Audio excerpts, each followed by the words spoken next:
오늘 말씀은 고린도 후서 8장 1절에서 5절 말씀입니다. 제가 가진 성경으로 신약 성경 294페이지에 있습니다. 봉독하겠습니다. 형제들아, 하나님께서 마게도냐 교회들에게 주신 은혜를 우리가 너희에게 알리노니 환난의 많은 시련 가운데서 그들의 넘치는 기쁨과 극심한 가난이 그들의 풍성한 연고를 넘치도록 하게 하였느니라. 내가 증언하노니 그들이 힘대로 할 뿐 아니라 힘에 지나도록 자원하여 이 은혜와 성도 섬기는 일에 참여함에 대하여 우리에게 간절히 구하니 우리가 바라던 것뿐 아니라 그들이 먼저 자신을 주께 드리고 또 하나님의 뜻을 따라 우리에게 주었도다. 이것은 오늘 우리에게 주시는 하나님 말씀입니다. 하나님 감사합니다. 저는 지난 한 주간 동안 우리 화요일로부터 목요일까지 우리 성도님들 기도해 주셔서 총회에 잘 참석하고 돌아왔습니다. 기도해 주셔서 감사합니다. 오늘로서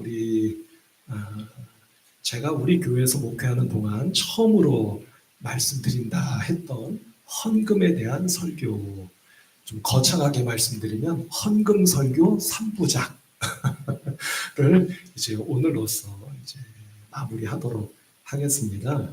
지난 주일에도 말씀을 드렸지만 제가 무턱대고 어렵거나 힘들거나 그냥 헌금하세요 이런 말씀드리는 설교는 아니기 때문에 여러분들이 잘 귀담아 마음에 새겨주시면 고맙겠다 하는 생각이 드는데요.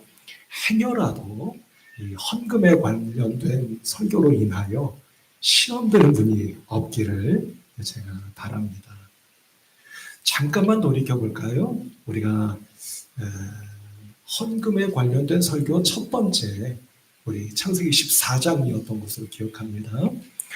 제사장 멜기세덱이 아브라함을 축복했을 때 그 축복은 우리가 얼핏 생각하면 전쟁에서 이겼으니까 앞으로도 전쟁 나가서 다 이겨라 그런 말씀으로 여러분들 이해하실 수도 있지만 그것만이 아니라 이제 처음 전쟁을 치렀던 그 아브라함의 그 괴로운 마음, 사람을 죽였을 수도 있고 내가 사랑하는 이들이 죽임을 당할 수도 있었을 그 전쟁을 마치고 돌아오는 아브라함을 축복함과 동시에 위로하고 또 용기를 북돋아준 그 멜기세덱에 대한 감사 로 제가 열의 하나를 바치겠습니다 했었던 그 말씀을 아마 기억하시리라 생각하고요.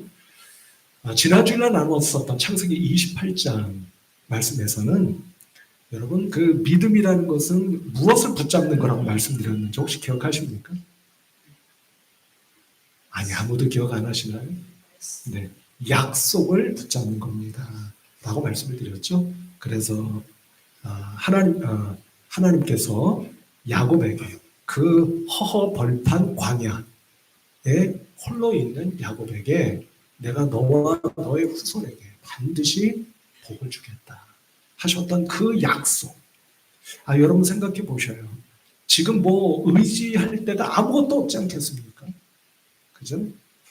집에서 그야말로 가출해서 삼촌 찾아가던 참 외롭고 고독한 그 광야에서 홀로 있는 야곱에게 야곱아 내가 너와 함께 할 거고 너에게 반드시 복을 주겠다 하신 그 약속을 마치 우리가 흔히 말하듯 지푸라기라도 붙잡는 심정으로 붙잡지 않았을까.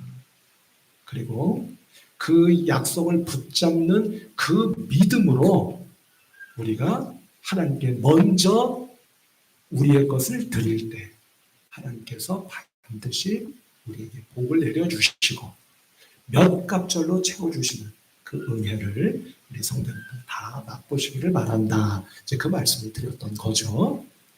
오늘은 우리가 이제 신약 성경으로 넘어와서 잘 아시는 고린도후서 8장 말씀을 함께 읽어봤습니다. 여러분 연예인 가운데 정혜영 씨 부부 아시죠? 여기 한번 보시면 아마 나올 것 같습니다. 네, 보신 적 있으시죠? 네, 이제 치워주셔도 될 것 같습니다. 예배 시간 내내 저기 있으면 좀 곤란할 것 같네요. 이 두 부부는 아시다시피 기부 활동 내지는 봉사 활동을 굉장히 많이 하시는 아주 독실한 크리스찬 부부이고 또 연예계 내에서는 아주 소문난 인꼬 부부로 알려져 있죠. 언젠가 아내 정혜영 씨가 이런 말을 한 것을 들어본 일이 있습니다. 저는요, 나중에 나이 많이 먹어서 남편 손 꼭 붙잡고 우리가 보통 말하는 한날 한시, 그러니까 같은 날 같은 시간에 같이 죽고 싶습니다. 이런 말을 한 것을 제가 본 일이 있어요. 제가 그것을 보면서 깜짝 놀랐죠. 아니 어떻게 우리 내외 외에 또 이렇게 말하는 분들이 있나? 제가 깜짝 놀랐습니다. 외람된 말씀이지만 오해하지 마실 것은 그런다 한들 그렇게 될 리도 없고 또 한 가지 더 오해하지 마실 것은 저만 그렇게 말한 거 아닙니다. 같이 말을 나눴어요. 그걸 기억해 주시기 바랍니다. 이 두 부부에게서 제가 느낀 것은 내외가 참 서로를 많이 사랑하는구나 하는 것뿐만 아니라 같은 것일 수도 있기는 하겠습니다만 이 두 부부는 말입니다. 서로를 있는 모습 그대로 받아주려고 많이 애쓰고 기도하는구나 하는 것을 느낀 일이 있습니다. 그런데 놀라운 사실은요. 부부가 서로 사랑하지 않는 부부가 누가 있겠습니까만서도 이 부부의 서로에 대한 사랑과 앞서 말씀드린 것과 같은 상대방을 있는 모습 그대로 이 얼마나 힘든 일이겠습니까? 그러나 어떻게든 그 모습을 받아주려고 하는 이 마음의 주고받음, 이 마음의 오고감, 이게 말입니다. 이 부부의 관계를 뛰어넘어서 다른 사람들에게까지 흘러가더라 하는 것을 느낀 일이 있습니다. 제가 대표적인 예 하나만 말씀드리겠습니다. 아시는 분이 많이 계시겠습니다만 이 부부가 결혼을 해서 이제 첫 아이를 낳았답니다. 첫 아이를 낳고 나서 연예계 활동으로 많이 바쁜 와중에도 다른 사람에게 이 아이를 맡기지 않고 우리 손으로 아이를 키우자 라고 서로 마음을 먹었대요. 그래서 아이를 키워갑니다. 어떻게 구체적으로 키웠는지 제가 알지는 못합니다만 어쨌든 아이를 키워가는 과정에서 문득 무슨 생각이 들었느냐면 우리가 만일 이 아이를 유모 또는 보모에게 맡겼을 때 드는 비용 그리고 이 아이가 첫 생일을 맞는 첫 돌 잔치하잖아요. 돌잔치를 할 때 드는 비용을 얼추 계산해 봤답니다. 그랬더니 그 비용이 대략 약 2천만 원 정도가 들겠구나 라고 두 부부가 생각을 했다. 그 2천만 원을 어떻게 했을 것 같으십니까? 그 2천만 원을 아이의 첫 돌이 됐을 때 그 2천만 원을 서울에 있는 모 병원에 2천만 원을 기탁했다고 하죠. 특별히 그 병원에 입원해 있는 어린 아이들을 위해서 기부하고 기탁했다고 합니다. 그런데 그 이후에 이 두 내외가 하는 말이 저에게 정말 감동이 되었습니다. 그것은 무엇이냐면 여러분 우리가 돌잔치를 하면 돌잡이 하죠. 그래서 마이크를 잡았네, 연필을 잡았네, 청진기를 잡았네, 그러잖아요. 그래서 마이크를 잡으면 방송국 일을 하겠구나. 청진기를 잡으면 얘가 의사를 하겠구나. 이런 이야기를 하잖아요. 사람들이 묻더라는 겁니다. 당신 첫 아이는 뭘 잡았습니까? 돌잡이로. 라고 물었대요. 그때 이 두 내외가 이렇게 대답을 했답니다. 그 대답이 정말 감동적이었습니다. 혹시 들어보신 분 계시나요? 묻는 분들에게 이렇게 답했다고 하죠. 저희 아이는요, 돌잡이로 이웃의 손을 붙잡았습니다. 라고 답했다. 제가 그 말을 듣고 세상에 이런 사람이 다 있구나. 그런 생각을 했었습니다. 성도 여러분, 우리는 이제까지 신앙생활을 쭉 해오고 있지 않습니까? 근데 혹시 오늘 제가 한번 여쭤보고 싶은데요. 신앙생활을 하시면서 야, 다른 건 다 두고라도 신앙생활할 때 이것만은 꼭 필요하다. 이것만은 꼭 필요하지 싶은 거 있으십니까? 혹시 그런 생각 해보신 일이 있으신가요? 신앙생활을 하시면서 다른 건 다 필요 없고 다 못하더라도 이것만은 꼭 있어야 해. 이것만은 꼭 필요해. 하는 게 혹시 있으신가? 여쭤봅니다.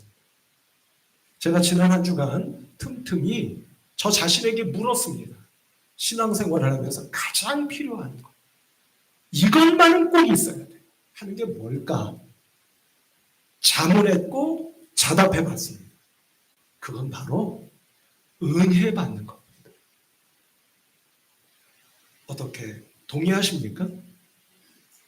신앙생활을 하면서 은혜를 받지 않으면, 은혜를 받지 못하면 그 얼마나 건조하고 참 무미스러운 그런 신앙생활일까 이런 생각이 들고요. 거꾸로 말씀을 드리면 우리의 신앙생활은 어쩌면 은혜 받는 순간부터 본격적으로 시작되는 것이 아닐까 하는 생각도 해보게 됩니다. 은혜 받는다고 하는 것을 바꿔 말씀드리면 우리가 성령 받는 것이라고도 말씀드릴 수도 있을 것 같아요. 그래서 우리가 은혜를 받고 성령을 받으면 이렇게 되지 않습니까? 제가 여러 차례 우리 성도님들께 말씀을 드려온 것 같은데요.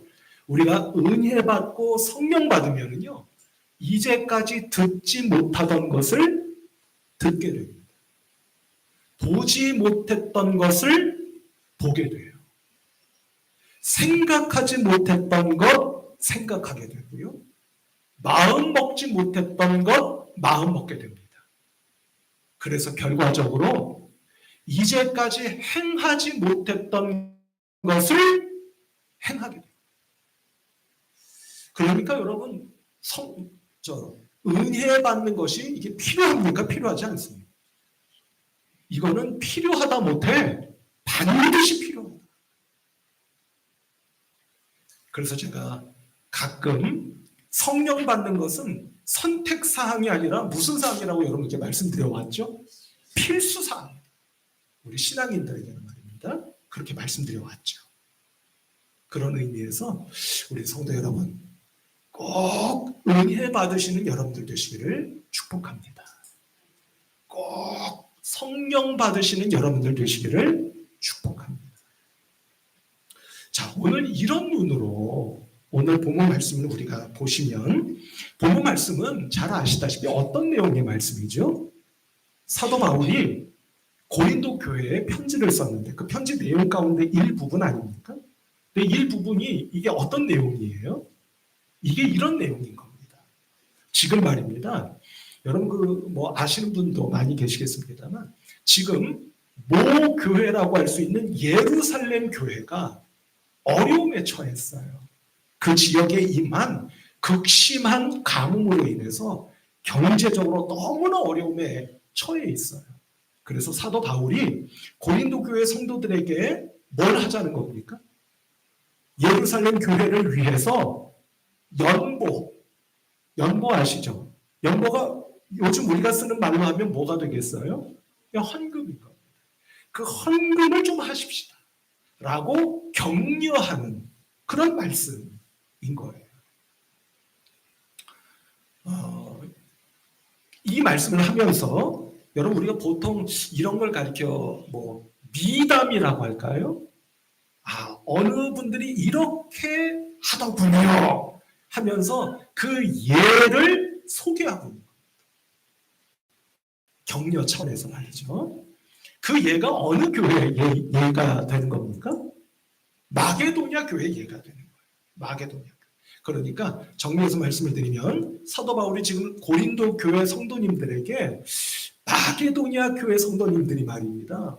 그분들도 너무 어렵고 힘듦에도 불구하고 예루살렘 교회를 위해서 이렇게 헌금을 하더군요. 라고 소개하고 있는 말씀이 오늘 본문 말씀 내용인 거예요. 여러분 마게도냐 들어보셨죠? 들어보셨으면 끄덕끄덕. 네, 들어보셨죠? 이 마게도냐는 어디냐면은요. 제가 간단하게 여러분들 이해를 돕고자 말씀을 드리면 여러분 그 그리스라는 나라 있지 않습니까? 여러분들이 머릿속에 지중해를 떠올리시면 지중해의 동쪽에 이탈리아 건너 그리스라는 나라가 있잖아요. 그 그리스가 이렇게 반도처럼 이렇게 뾰족하게 나와 있지 않습니까? 근데 이 그리스를요 반으로 한번 나눠 보십시다. 북부, 남부 이렇게만 나눠 보십시다. 그럼 마게도냐는 북부일 것 같으세요? 남부일 것 같으세요? 마게도냐는요 북부입니다. 북쪽 지역이에요. 남쪽 지역은 어디냐면요 아가야라고 하는 지역입니다. 저기 아가들 있죠? 아가야라고 할 때 아가야 이렇게 이해하시면 될 것 같아요. 그 지명 이름이 아가야입니다. 궁금하신 분들은 고린도 후서 1장 1절을 한번 보세요. 그러면 아가야 지역에 있는 성도들 이런 표현이 나옵니다. 그 아가야가 그럼 어디라는 이야기겠어요? 그리스 남부 지역 되는 겁니다. 그렇게 이해하시면 되겠다 싶어요. 하나만 덧붙여 이해를 돕고자 말씀드리면 이 마게도냐 지역에 있는 교회 어느 교회냐면 여러분 들어보셨죠? 빌립보 교회. 우리 빌립보서가 있잖아요. 또는 데살로니가 교회. 내지는 베레아 교회. 이런 교회들이 마게도냐 지역 안에 있는 교회들인 거예요. 그렇게 여러분들이 참고해서 이해를 하시면 아마 말씀을 이해하시는 데 도움이 될 것 같습니다. 자, 그런데 중요한 사실은 이제 오늘 본문 말씀을 다시 들여다보시면 여러분 이 마게도냐 지역의 교회들이 예루살렘 교회를 위해서 연보 즉 헌금을 하는데 이 헌금을 어떻게 했다는 겁니까? 많이 했다는 겁니까? 적게 했다는 겁니까? 많이 했다. 많이 했다. 그 말씀을 우리 한번 확인해 보도록 할까요? 2절 한번 보십시다.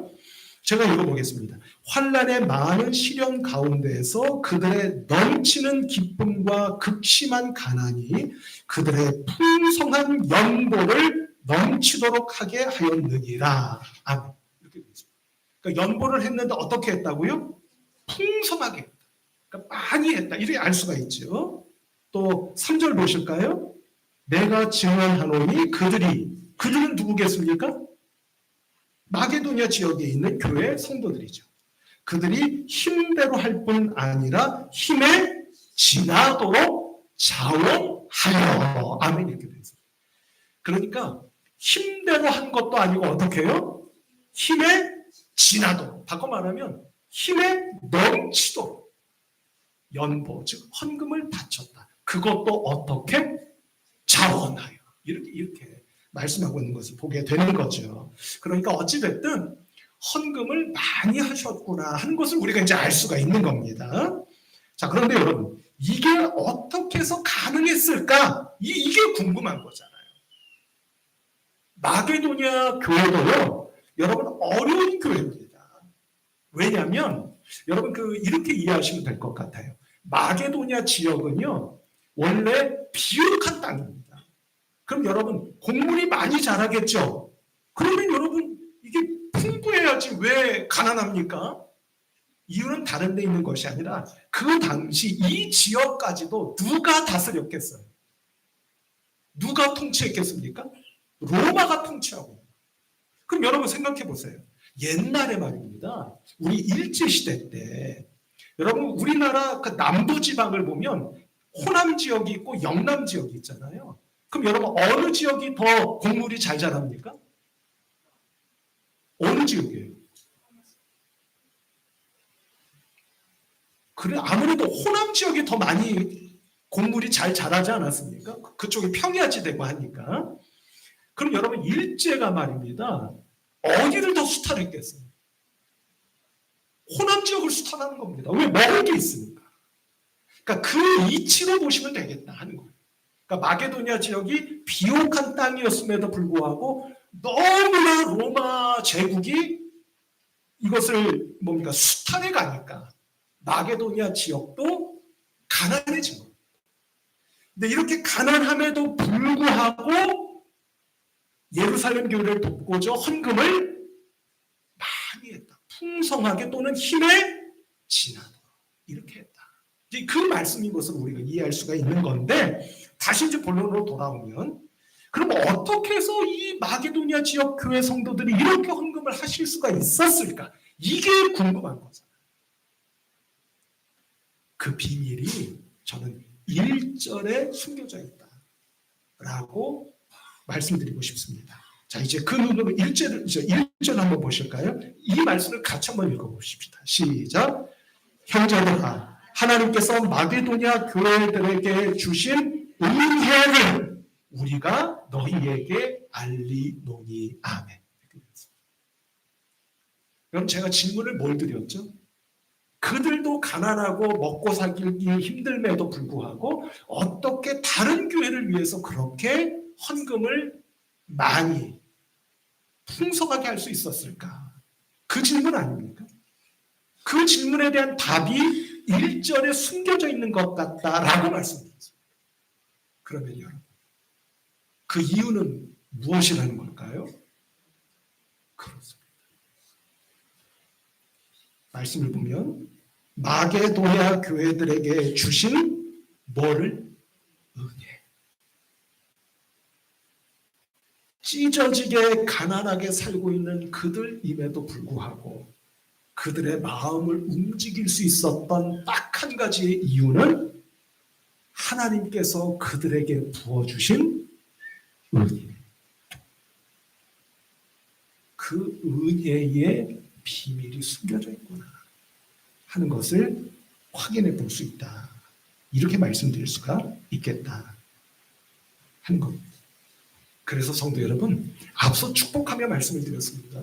그러니 우리도 은혜를 받아야 되겠습니까? 안 받아도 되겠습니까? 하는 겁니다. 여러분 오해하지 마시기 바랍니다. 은혜 받아서 헌금 많이 하세요. 그 말씀 드리려고 하는 것이 아니에요. 헌금도 많이 바치시기 바랍니다.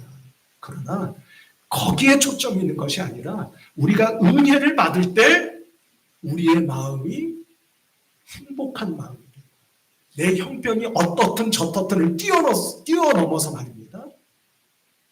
행복하게 되어지고 다른 이에게 손 내밀 줄 알게 되는 이 마음이 은혜를 받을 때만이 가능하구나 하는 것을 알 수 있기 때문이다. 이렇게 말씀드릴 수가 있겠습니다. 자, 그런데 성도 여러분, 여기서 우리가 놓쳐서는 안 되는 중요한 것이 하나 있다. 이렇게 말씀드리고 싶은데요. 여기서 은혜 받았다라고 할 때 이 은혜라고 하는 말, 이 은혜라고 하는 말에 원뜻이 있습니다. 그 원뜻이 뭐냐면 참 놀랍습니다. 그 원뜻은 관대함. 원뜻이 뭐라고요? 관대함. 그럼 여러분 한번 여쭤볼게요. 여기서 그러면 은혜 또는 관대함이라고 하는 것은 누가 누구에게 관대하다는 겁니까? 누가 누구에게 관대하다는 뜻이겠어요? 행여나 여러분들이 오해하실까 봐 제가 여쭤보는 겁니다. 여기서 관대하다고 하는 것은 마게도니아 교회가 예루살렘 교회에게 관대했다 그 얘기입니까? 아니에요. 누가 누구에게? 하나님이 우리에게 관대하시다. 바꿔 말하면 성도 여러분, 저도 그렇거니와 여러분들도 그러실 것 같습니다만 우리는 모두 다 예외 없이 내가 존재론적으로 지은 죄 또는 알게 모르게 의도적으로 지은 고범죄 그 모든 죄로 정죄받고 죽어야 되는 사람들이지 않습니까? 심판받아 죽어야 되는 사람들이지 않습니까? 그런데 누가? 하나님. 누구를 통해서? 예수 그리스도를 통해서 우리를 살려주셨고 건져주셨고 구원해 주셨지 않습니까? 이게 하나님의 우리를 향하신 사랑일 뿐만 아니라 오늘 본문 말씀에 입각해 본다면 뭐가 되는 겁니까? 관대함.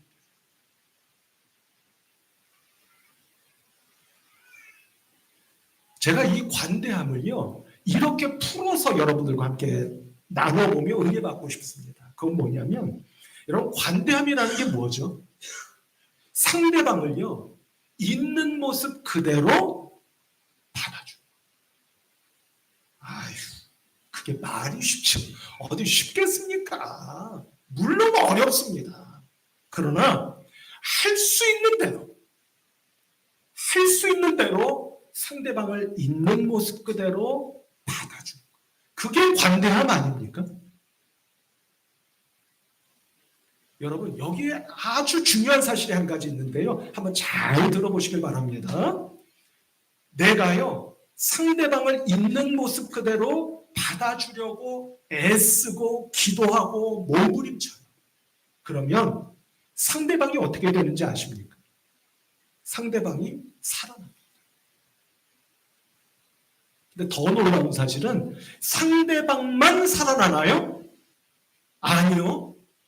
그러고 있는 나도 살아나는 거예요. 반면에 상대방을 안 받아들이려고 해요. 그러면 상대방이 어떻게 되겠습니까? 죽어가는 겁니다.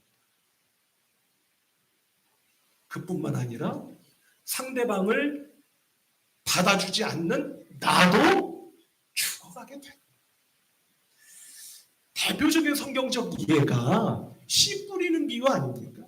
제가 여러분께 여러 번 말씀드렸죠. 씨 뿌리는 비유는 가만히 보면은요, 마태, 마가, 누가 이 세 복음서를 묶어서 무슨 복음서라고 하죠? 아유, 창립 70주년을 눈앞에 두고 계시는 우리 방화동 중앙교회 성도님들이 다 알고 계심에도 불구하고 점잖으셔서 이 세 복음서를 우리가 공관복음서라고 부르지 않습니까? 이 공관복음서 안에 씨 뿌리는 비유는 다 있습니다. 그만큼 중요한 비유예요. 여러분 이 씨 뿌리는 비유를 보면 예수님이 세 가지의 케이스, 예를 말씀하시지 않습니까? 첫 번째가 뭐죠? 가시떨기 밭에 떨어진 씨. 두 번째는 돌짝밭에 떨어진 씨. 마지막 세 번째가 좋은 땅.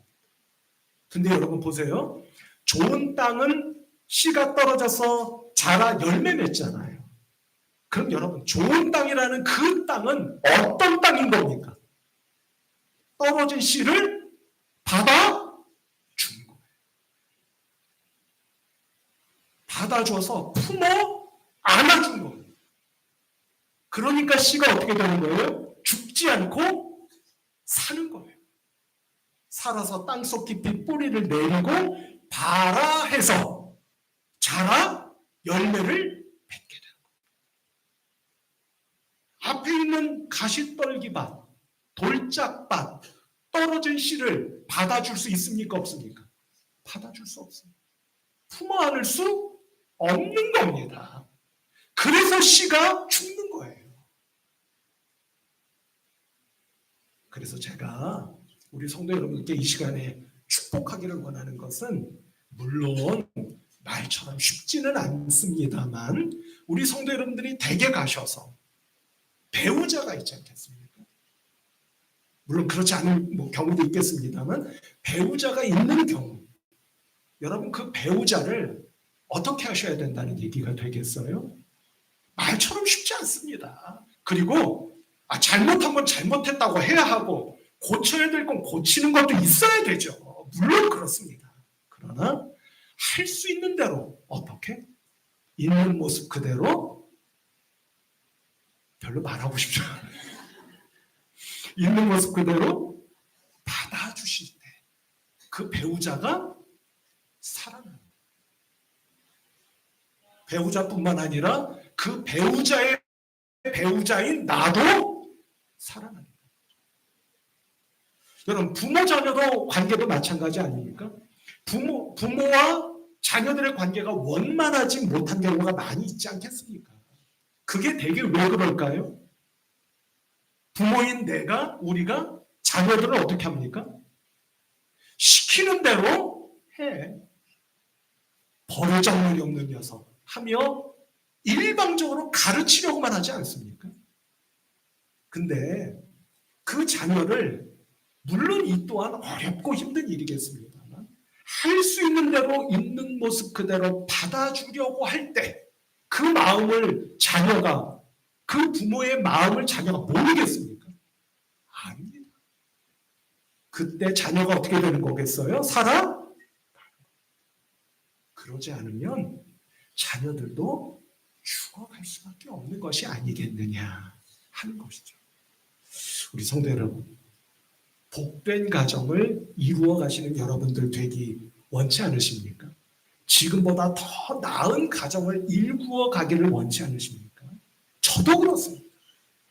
그렇다면 오늘부터 다시 한번 하나님 주시는 위로부터 임하는 은혜를 힘입어 상대방이 배우자이든 자녀이든 관대한 마음으로 있는 모습 그대로 받아주고자 기도하고 애쓰시는 그런 여러분들 모두가 되시기를 주님의 이름으로 축복합니다.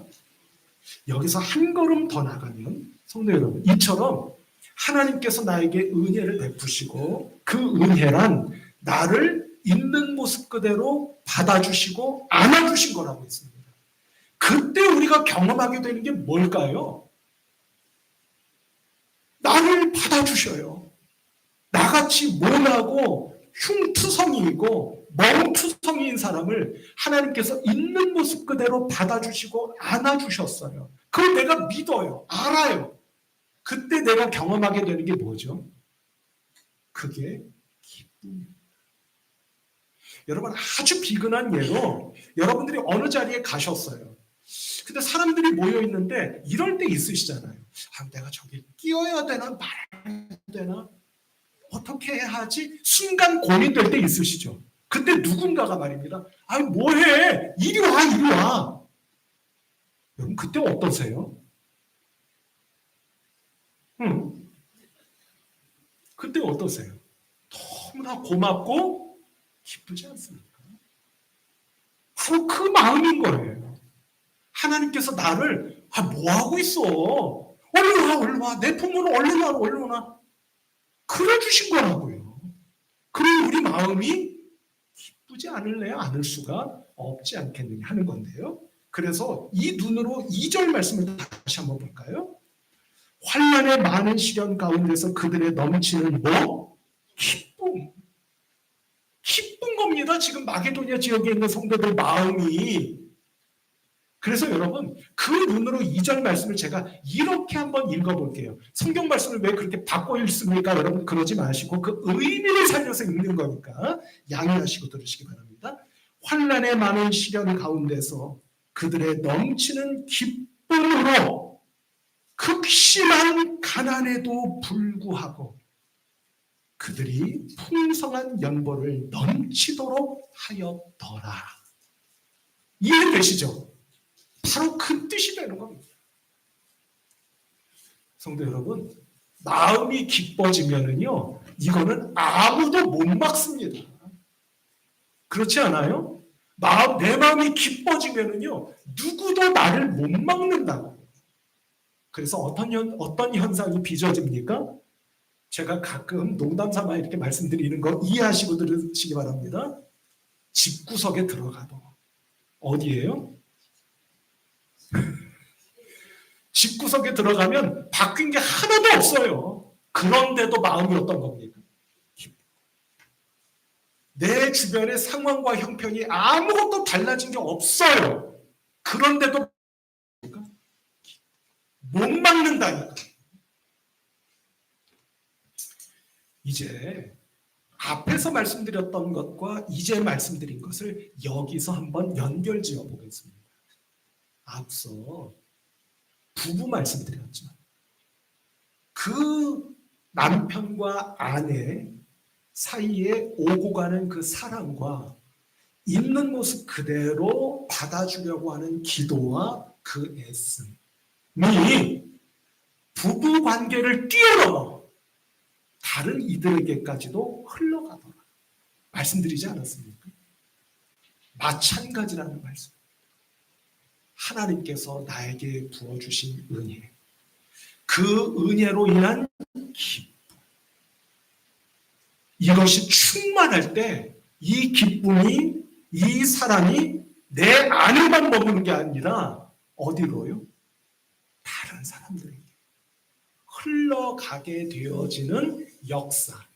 그것이 바로 오늘 본문 말씀에서 사도 바울이 고린도 교회 성도들에게 소개하고 있는 마게도냐 지역 교회 성도들의 신앙이었고 마음이었고 그들의 삶이었더라 하는 것을 우리가 알 수 있다. 이렇게 말씀드릴 수 있겠다 하는 겁니다. 성경의 예를 하나만 말씀드릴까요? 누가복음 19장 말씀을 보면 너무나 잘 아시는 삭개오 이야기가 나옵니다. 여러분, 삭개오는요 세리장이었죠. 누구도 그를 환영해 주지 않았습니다. 바꿔 말하면 누구도 그에게 관대함을 보여주지 않았고요. 누구도 그에게 있는 모습 그대로를 받아주려 하지 않았습니다. 그런데 어느 날 홀이요. 누가 찾아오신 겁니까? 예수님이 찾아오신 거예요. 예수님이 언제 야, 너 삭개오, 네가 세리장 그만두면 내가 너를 받아줄게. 네가 동족의 피를 빨아먹는 그 짓을 그만하면 내가 너를 안아줄게. 라고 말씀하셨습니까?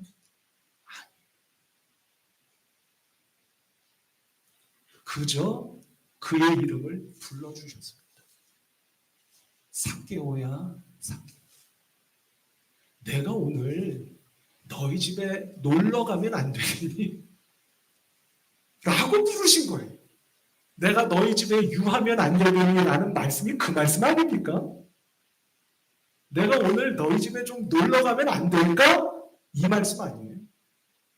그 말씀을 들은 삭개오가 그 자리에서 무너진 겁니다.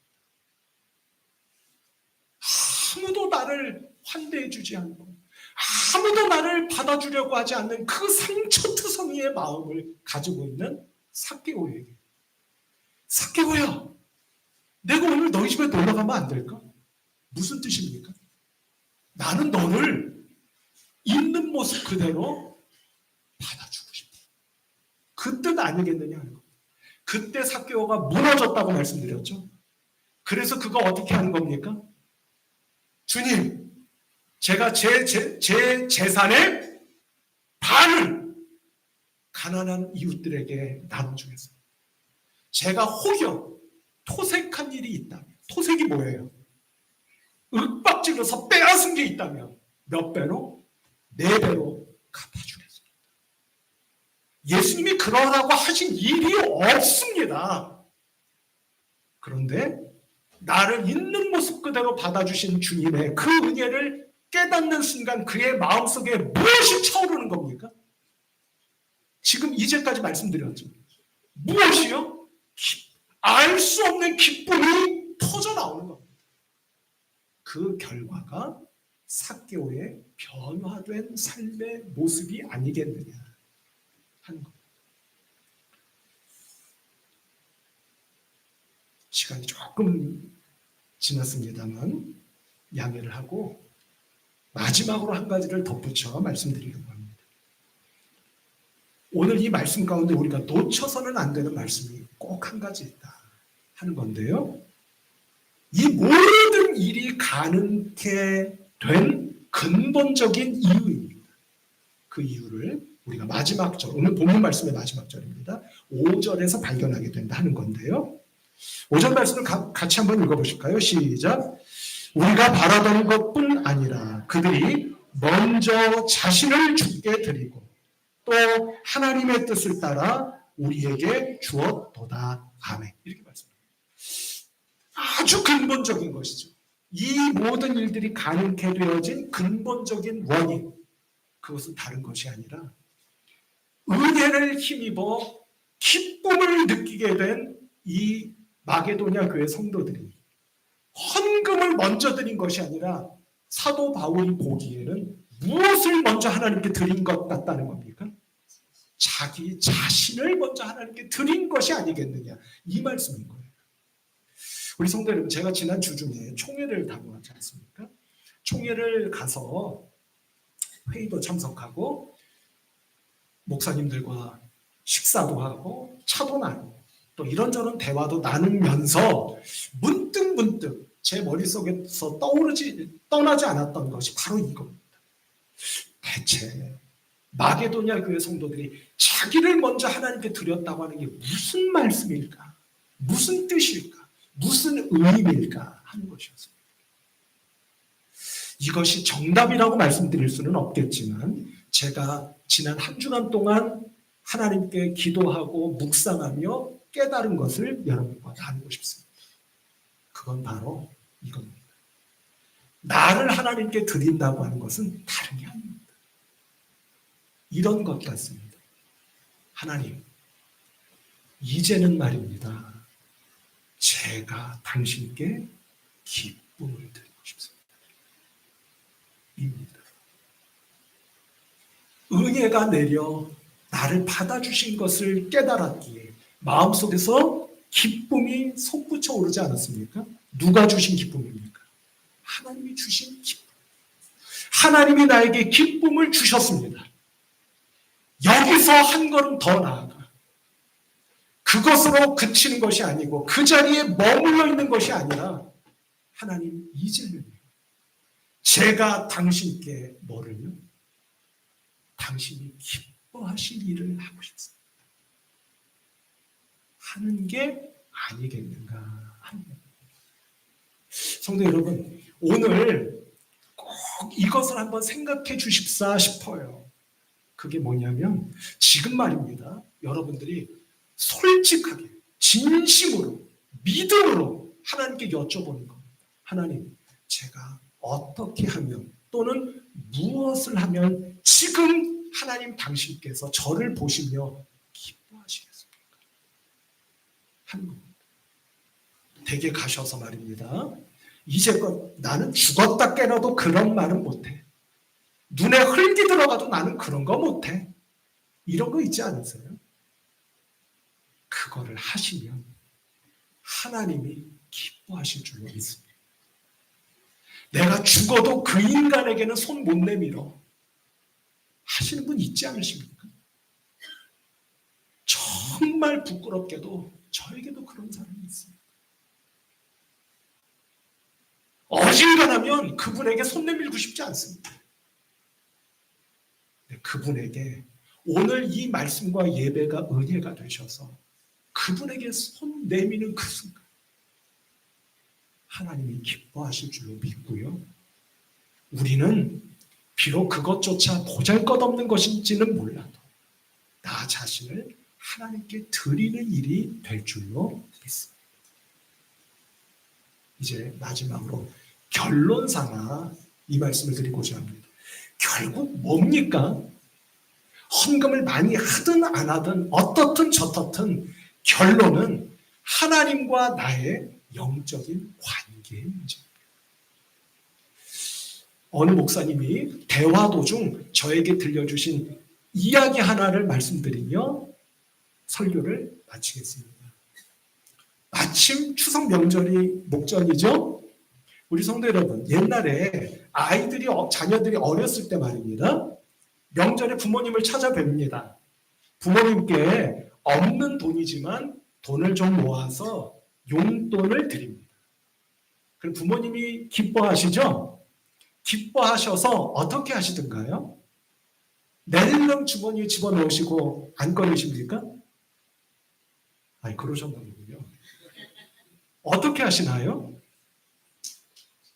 야, 그거 놀랍지 않습니까? 받은 용돈을 주머니에 고마워 하고 넣으신 뒤에 당신 주머니에서 안 꺼내시는 것이 아니라 결국 누구에게? 손주들에게 용돈으로 나눠 주십니다. 그럼 그 용돈이 결국 누구에게 돌아옵니까? 저는 그랬는데 부모님께 드리면 부모님이 기뻐하시고 손주들에게 너희 요거 무슨 과자 사 먹어라 하고서 주셔요. 그러면 저는 그러지 않았습니다만 제 곁에 있는 누군가가 너 이리 가져와 봐. 뭐 비슷비슷하시잖아요. 그럼 여러분 그 용돈 드렸던 것이 결국 누구 주머니로? 내 주머니로 돌아오는 거예요. 이야기로 말씀을 드리자면 그렇다는 겁니다. 성도 여러분, 하나님께 나 자신을 드려 그것이 헌금이든 시간이든 땀방울이든 무엇이든 하나님께 기쁨으로 바쳐 올려드립니다. 하나님께서 기뻐하셔서 저와 모든 성도 여러분들께 받으신 그대로가 아니라 몇 갑절로 부어주시고 채워주셔서 차고 넘치도록 경험하게 되는 은혜와 축복이 여러분들의 헌금 생활과 예배 생활, 기도 생활, 모든 신앙 생활 위에 풍성하게 임하시기를 주님의 이름으로 축복합니다. 기도하겠습니다. 하나님 감사합니다. 부족하기 이를 데 없는 저희들을 오늘도 불러주시고 용납해 주셔서 받아주시고 끌어안아 주시며 말씀과 성령으로 은혜 베푸신 것을 믿고 감사합니다. 하나님, 저희들의 믿음의 삶이 하나님을 기쁘시게 해드리는 믿음의 삶 되게 하여 주옵소서. 하나님 주시는 기쁨이 차고 넘쳐나므로 하나님을 기쁘시게 해드리는 믿음의 삶, 참으로 복된 삶이 될 줄로 믿습니다. 그 믿음의 길 모두 다 걸어가는 저희들이 되도록 은혜 내려 주옵소서. 예수 그리스도의 이름으로 기도하옵나이다. 아멘.